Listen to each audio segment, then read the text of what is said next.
என்னுடைய பெயர் சிங்காரவேலன். நான் வந்து ராஜமன்னார்குடியில் இருக்கேன். எங்கள் பாப்பா வந்து ஜெயங்கொண்டம் பக்கத்தில் மருதூரில் கட்டி கொடுத்துருக்கேன். எங்கள் பாப்பாவுக்கு வந்து இன்றைக்கி வளையல் அணி விழா. அந்த வளையல் அணி விழாவுக்கு ரிட்டர்ன் கிஃப்டாக வந்து ஒரு பை கொடுப்பாங்க, இல்லை ஒரு பாக்ஸு கொடுப்பாங்க.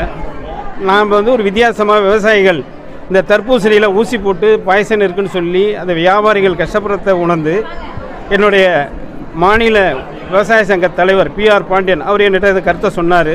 சரி, இந்த ரிட்டர்ன் கிஃப்டில் ஒரு தர்பூசணியும் கொடுப்போமே அப்படின்னு சொல்லிட்டு இன்றைக்கி வந்து தெற்குப்பட்டியில் ஸ்ரீராம் திருமண மண்டபத்தில் என்னுடைய மகள் வளையலணி விழாவில் ஒரு 600-650 தர்பூசணி பழத்தை ரிட்டர்ன் கிஃப்டாக கொடுத்துட்டு இருக்கோம்.